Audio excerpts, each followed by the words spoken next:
Running, it's basically just right, left, yeah? I mean, we've been doing it for 2 million years, so it's kind of arrogant to assume that I've got something to say that hasn't been said and performed better a long time ago. But the cool thing about running, as I've discovered, is that something bizarre happens in this activity all the time. Case in point, a couple months ago, if you saw the New York City Marathon, I guarantee you saw something that no one has ever seen before. An Ethiopian woman named Daraartu Tuulu turns up at the starting line. She's 37 years old. She hasn't won a marathon of any kind in 8 years. And a few months previously, she had almost died in childbirth. Daraartu Tuulu was ready to hang it up and retire from the sport, but she decided she'd go for broke and try for one last big payday in the marquee event, the New York City Marathon. Except bad news for Daraartu Tuulu, some other people had the same idea, including the Olympic gold medalist and Paula Radcliffe, who is a monster, the fastest woman marathoner in history by far. Only 10 minutes off the men's world record. Paula Radcliffe is essentially unbeatable. That's her competition. The gun goes off, and I mean, she's not even an underdog. She's like under the underdogs. But the underdog hangs tough. And 22 miles into a 26-mile race, there is Daraartu Tuulu up there with the lead pack. Now, this is when something really bizarre happens. Paula Radcliffe, the one person who is sure to snatch the big paycheck out of Daraartu Tuulu's underdog hands, suddenly grabs her leg and starts to fall back.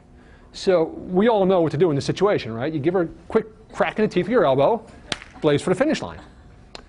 Daraartu Tuulu ruins the script. Instead of taking off, she falls back and she grabs Paula Radcliffe and says, "Come on, come with us, you can do it." So Paula Radcliffe, unfortunately, does it. She catches up with the lead pack and is pushing toward the finish line. But then she falls back again.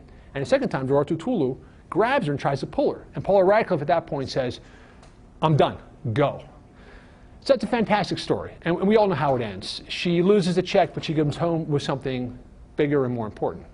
Except Daraartu Tuulu ruins the script again. Instead of losing, she blazes past the lead pack and wins. Wins the New York City Marathon, goes home with a big fat check. It's a heartwarming story, but if you drill a little bit deeper, you've got to sort of wonder about what exactly was going on there. When you have two outliers in one organism, it's not a coincidence. When you have someone who is more competitive and more compassionate than anybody else in the race, again, it's not a coincidence. You show me a creature with webbed feet and gills, somehow water's involved. Someone with that kind of heart, there's some kind of connection there. And the answer to it, I think, can be found down in the copper canyons of Mexico, where there's a tribe, a reclusive tribe called the Tarahumara Indians. Now, the Tarahumara are remarkable for three things. Number one is they have been living essentially unchanged for the past 400 years. When the conquistadors arrived in North America, you had two choices. You could either fight back and engage, or you could take off. The Mayans and the Aztecs engaged, which is why there are very few Mayans and Aztecs. The Tarahumara had a different strategy. They took off and hid in this labyrinthine networking kind of spiderwebbing system of canyons called the Copper Canyons. And there they've remained since the 1600s, essentially the same way they've always been. The second thing remarkable about the Tarahumara is, deep in the old age, 70 and 80 years old, these guys aren't running marathons. They're running mega marathons. They're not doing 26 miles. They're doing 100, 150 miles at a time, and apparently without injury, without problems. The last thing that's remarkable about the Tarahumara is all the things that we're going to be talking about today, all the things that we're trying to come up using all our technology and brain power to solve, things like heart disease and cholesterol and cancer and crime and warfare and violence and clinical depression, all this stuff, the Tarahumara don't know what you're talking about. They are free from all of these modern ailments. So what's the connection? Again, we're talking about outliers. There's got to be some kind of cause and effect there. Well, there are teams of scientists at Harvard and the University of Utah that are bending their brains to try to figure out what the Tarahumara have known forever. They're trying to solve those same kind of mysteries. And once again, mystery wrapped inside of a mystery. Perhaps the key to Daraartu Tuulu and the Tarahumara is wrapped in three other mysteries, which go like this. Three things. If you have the answer, come up here and take the microphone, because nobody else knows the answer. And if you know it, then you are smarter than anybody else on planet Earth. Mystery number one is this. 2 million years ago, the human brain exploded in size. Australopithecus had a tiny little pea brain. Suddenly humans show up, Homo erectus, big old melon head. To have a brain of that size, you need to have a source of condensed caloric energy. In other words, early humans are eating dead animals. No argument. That's a fact. The only problem is the first edged weapons only appeared about 200,000 years ago. So somehow, for nearly 2 million years, we are killing animals without any weapons. Now, we're not using our strength because we are the biggest sissies in the jungle. Okay? Every other animal is stronger than we are. They have fangs, they have claws, they have nimbleness, they have speed. We think Usain Bolt is fast. Usain Bolt can get his ass kicked by a squirrel. Okay? We're not fast. That would be an Olympic event. Turn a squirrel loose. Whoever catches a squirrel, you get a gold medal. So no weapons, no speed, no strength, no fangs, no claws. How are we killing these animals? Mystery number one. Mystery number two. Women have been in the Olympics for quite some time now. But one thing is remarkable about all women sprinters. They all suck. They're terrible. There's not a fast woman on the planet, and there never has been. The fastest woman to ever run a mile did it in 4:15. I could throw a rock and hit a high school boy who can run faster in 4:15. For some reason, you guys are just really slow. But you get to the marathon we were just talking about. You guys have only been allowed to run the marathon for 20 years, because prior to the 1980s, medical science said that if a woman tried to run 26 miles, does anyone know what would happen if you tried to run 26 miles? Why you were banned from the marathon before the 1980s? What's that? Her uterus would be torn. Her uterus would be torn, yes. You would have torn reproductive organs. Uterus would fall out, literally fall out of the body. Now, I've been to a lot of marathons, and I've yet to see any So it's only been 20 years that women have been allowed to run the marathon. In that very short learning curve, you guys have been gone from, broken organs up to the fact that you're only 10 minutes off the male world record. Then you go beyond 26 miles into the distance that medical science also told us would be fatal to humans. Remember, Phidippides died when he ran 26 miles. You get to 50 and 100 miles, and suddenly it's a different game. You can take a runner like Ann Trayson or Nikki Kimball or Jen Shelton. You put them in a race of 50 to 100 miles against anybody in the world, and it's a coin toss who's going to win. I'll give you an example. A couple years ago, Emily Bear signed up for a race called the Hard Rock 100, which tells you all you need to know about the race. They give you 48 hours to finish this race. Well, Emily Bear, 500 runners, she finishes in 8th place in the top 10, even though she stopped at all the aid stations to breastfeed her baby during the race, and yet beat 492 other people. The last mystery. So why is it that women get stronger as distances get longer? Okay, the third mystery is this. At the University of Utah, they started tracking finishing times for people running the marathon. And what they found is that if you start running the marathon at age 19, you'll get progressively faster year by year until you reach your peak at age 27. And then after that, you succumb to the rigors of time, and you get slower and slower until eventually you're back to running the same speed you were at age 19. So about 7 years, 8 years to reach your peak, and then gradually you fall off your peak until you go back to the starting point. You would think it might take maybe 8 years to go back to the same speed, maybe 10 years. No, it's 45 years. 64-year-old men and women are running as fast as they were at age 19.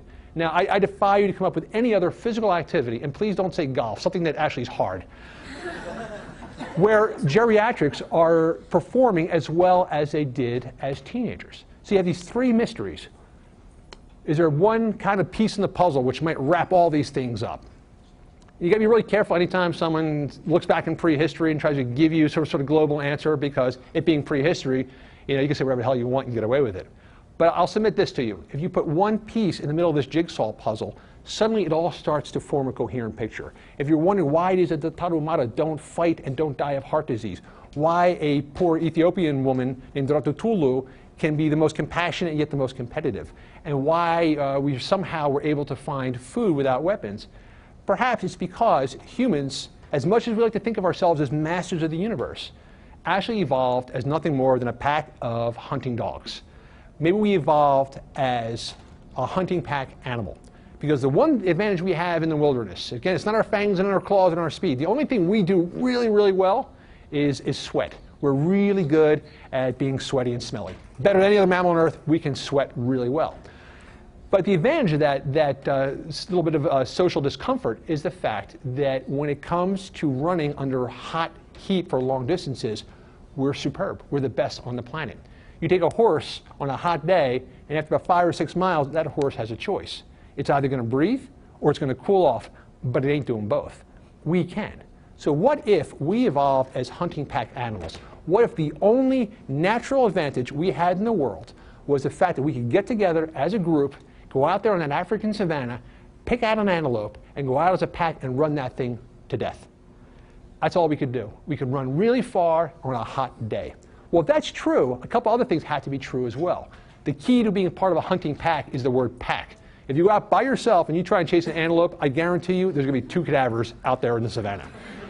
You need a pack to pull together. You need to have those 64, 65-year-olds who've been doing this for a long time to understand which antelope you're actually trying to catch. You know, the herd explodes and it gathers back again. Those expert trackers have got to be part of the pack. They can't be 10 miles behind. You need to have the women and the adolescents there, because the 2 times in your life you most benefit from animal protein is when you are a nursing mother and a developing adolescent. It makes no sense to have the antelope over there dead and the people who want to eat it 50 miles away. They got to be part of the pack. You need to have those 27-year-old studs at the peak of their powers ready to drop the kill, and you need to have those teenagers there who are sort of learning the whole thing all involved. The pack stays together. Another thing has to be true about this pack. This pack cannot be really materialistic. You can't be hauling all your crap around trying to chase the antelope. You can't be a pissed off pack. You can't be bearing grudges. Like, I'm chasing that guy's antelope. He's, you know, he pissed me off last. Let him chase his own antelope. The pack has got to be able to swallow its ego, be cooperative, and pull together. What you end up with, in other words, is a culture remarkably similar to the Tarahumara, a tribe that has remained unchanged since the Stone Age. It's a really compelling argument that maybe the Tarahumara are doing exactly what all of us had done for 2 million years, that it's us in modern times that's sort of gone off the path. You know, we look at running as this kind of alien, foreign thing, you know, this punishment you got to do because you ate pizza the night before. But maybe it's something different. Maybe we're the ones who've taken this natural advantage we had and we spoiled it. How do we spoil it? Well, how do we spoil anything? We try to cash in on it, right? We try to can it and package it and make it better and sell it to people. And what happened was we started creating these fancy cushioned things which can make running better called running shoes. The reason I get personally pissed off about running shoes is because I bought 1 million of them and I kept getting hurt. And I think if anybody in here runs, and I just had a conversation with Carol. We talked for 2 minutes backstage, and she's talking about plantar fasciitis. You talk to a runner, I guarantee within 30 seconds, the conversation turns to injury. So if humans evolved as runners, if that's our one natural advantage, then why are we so bad at it? Why do we keep getting hurt? Curious thing about running and running injuries is that the running injury is new to our time. If you read folklore and mythology, any kind of myths, any kind of tall tales, running is always associated with freedom and vitality and youthfulness and eternal vigor. It's only in our lifetime that running has become associated with fear and pain. Geronimo used to say that my only friends are my legs, I only trust my legs. That's because an Apache triathlon used to be you would run 50 miles across the desert, engage in hand-to-hand combat, steal a bunch of horses, and slap leather for home. Like, Geronimo was never saying, oh, you know something, my Achilles, I'm tapering, I got to take this week off, or I need to cross-train, and I didn't do yoga, I'm not ready. You know? Humans ran and ran all the time. We are here today. We have our digital technology. All of our science comes from the fact that our ancestors were able to do something extraordinary every day, which was just rely on their naked feet and legs to run long distances. So how do we get back to that again? Well, I would submit to you the first thing is get rid of all the packaging, all the sales, all the marketing, get rid of all the stinking running shoes. Stop focusing on urban marathons, which, you know, if you do 4 hours, you suck, but if you do 3:59.59, you're awesome because you qualify for another race. We need to get back to that sense of playfulness and joyfulness and, I would say, nakedness that has made the Tarahumara one of the healthiest and serene cultures in our time. So what's the benefit? So what? So, you know, see, you burn off the Haagen-Dazs from the night before. But maybe there's another benefit there as well. You know, without getting a little too extreme about this, but imagine, you know, a world where everybody could go out the door and engage in the kind of exercise that's going to make them more relaxed, more serene, more healthy, burn off stress, where you don't come back into your office a raging maniac anymore, where you don't go home with a lot of stress on top of you again. Maybe there's something between what we are today and what the Tarahumara have always been. I don't say let's go back to the Copper Canyons and live on corn and mice, which is the Tarahumara's preferred diet, but maybe there's somewhere in between. And if we find that thing, maybe there is a big fat Nobel Prize out there, because if somebody could find a way to restore that natural ability that we all enjoyed for most of our existence up until the 1970s or so, the benefits, social and physical and political and mental, could be astounding. So what I've been seeing today is there is kind of a growing subculture of barefoot runners, people who have gotten rid of their shoes. And what they have found uniformly is you get rid of the shoes, you get rid of the stress, you get rid of the injuries and the ailments, and what you find is something that Tarahumara have known for a very long time, that this can be a whole lot of fun. I've experienced it personally myself. I was injured all my life, and then in my early 40s I got rid of my shoes, and my running ailments have gone away too. So hopefully it's something we can all benefit from, and I appreciate you guys listening to this story. Thanks very much.